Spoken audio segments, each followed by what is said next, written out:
2024च्या विधानसभा निवडणुकीमध्ये बापूसाहेब बेगडे यांना राष्ट्रवादीकडून उमेदवारी मागण्यात आली, परंतु सुनील अण्णांनाच पुन्हा उमेदवारी दिली. त्यामुळे बापूसाहेबांनी अपक्ष उभं राहण्याचा निर्णय घेतला. आम्ही अपक्षांच्या बरोबर काही प्रमाणात काम केलं. आता isakal.com आहे देशातील नंबर 1 ची मराठी न्यूज वेबसाईट. प्रत्येक अपडेटसाठी isakal.com ला नक्की भेट द्या. परंतु मी मूळ पवार साहेबांशी, अजितदादांशी एकनिष्ठ असणारा कार्यकर्ता आहे. 1980 सालापासून शरद पवार साहेबांनी समाजवादी काँग्रेस होती, त्यामध्येही काम केलं. पुढे काँग्रेसबरोबर पवार साहेबांनी मिळतं घेतलं. काँग्रेसमध्ये असतानाही पवार साहेब 91 सालापासून अजितदादांबरोबर काम करत राहिलो.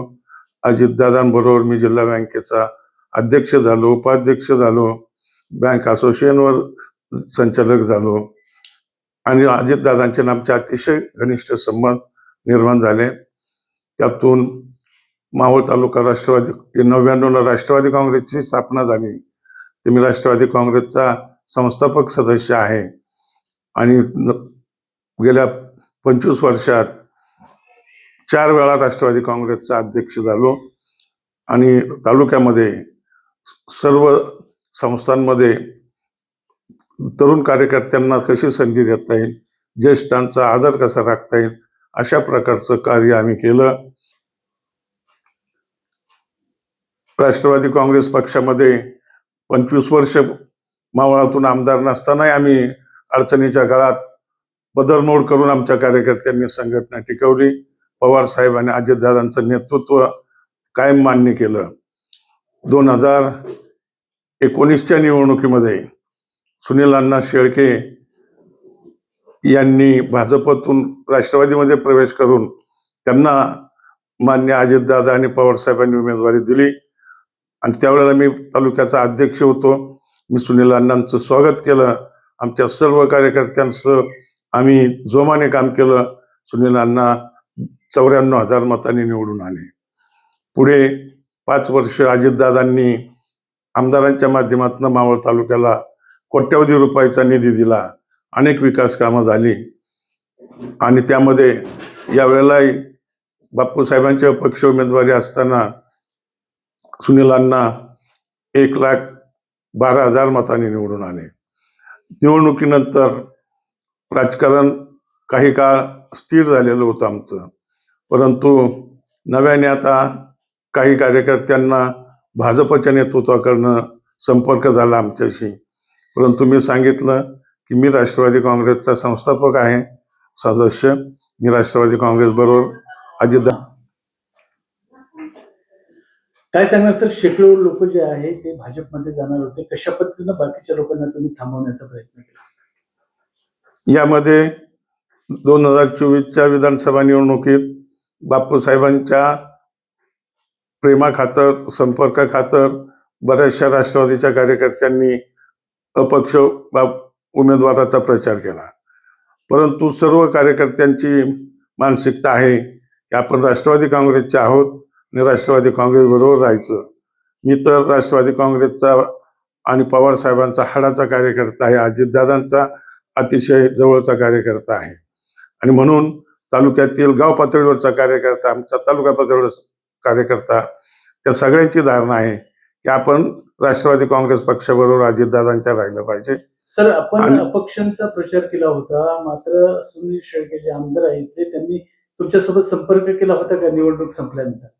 हो, माझी कुणाशी या तालुक्यात कटुता नाही. सुनील अण्णा शेळकेंमध्ये कधी टीका टिप्पणी मी वैयक्तिक केलेली नाही आणि त्यामुळं माझ्या सगळ्यांशी संबंध आहेत कायमचे. त्यात सुनील अण्णांनी माझं बोलणं झालं, त्यांनी सांगितलं की आपण एकत्र काम करू. त्याप्रमाणे तालुक्यातील मध्यंतरी अजितदादांच्या सांगण्यावरून आम्ही त्यांच्याकडे गेलो. त्या ठिकाणी 200-250 कार्यकर्ते होते. दादांनी अतिशय सांगितलं आम्हाला की आपण पक्षाबरोबर राहा, तुमचे सर्व अडीअडचणीची कामं केली जातील आमदाराच्या माध्यमातून केली जाते. तुम्ही माझ्याकडे डायरेक्ट आले तरी तुमची प्रश्नांची सोडवणूक केली जाईल आणि तालुक्याचा विकास करा, अशा प्रकारचा त्यांनी आम्हाला संदेश दिला. पण काय सांगणार आता भाजपची मध्ये बरेचसे राष्ट्रवादीचे कार्यकर्ते गेलेले आहे, काही फरक पडेल का येणाऱ्या निवडणुकीत? काही कार्यकर्ते जे आहेत भारतीय जनता पक्षाच्या नेतृत्वाने त्यांना येत्या स्थानिक स्वराज्य संस्थांच्या निवडणुका, मग जिल्हा परिषद, पंचायत समिती, नगरपालिका यामध्ये उमेदवारी देण्यासाठी त्यांनी शब्द दिलेला असल्या कारणाने काही कार्यकर्ते हे भारतीय जनता पक्षामध्ये त्यांनी काल प्रवेश केलेला आहे.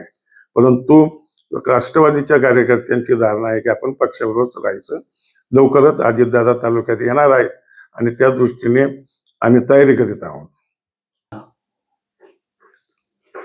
या तालुक्याचे आमदार सुनील नाना शेळके आणि आम्ही सर्व कार्यकर्ते हातात हात घालून अजितदादांच्या आदेशाप्रमाणे काम करणार आहोत.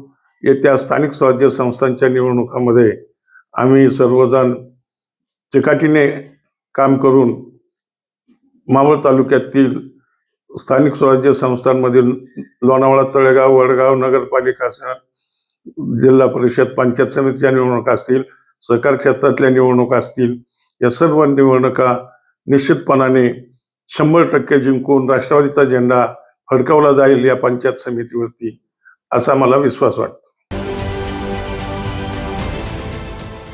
देश विदेशातील प्रत्येक घडामोडींचे लाईव्ह अपडेट मिळवण्यासाठी आता साम टीव्हीच्या सर्व सोशल मीडिया प्लॅटफॉर्मला लाईक, फॉलो आणि सबस्क्राईब करा. तसंच सर्व नोटिफिकेशनसाठी बेल आयकॉन प्रेस करायला विसरू नका.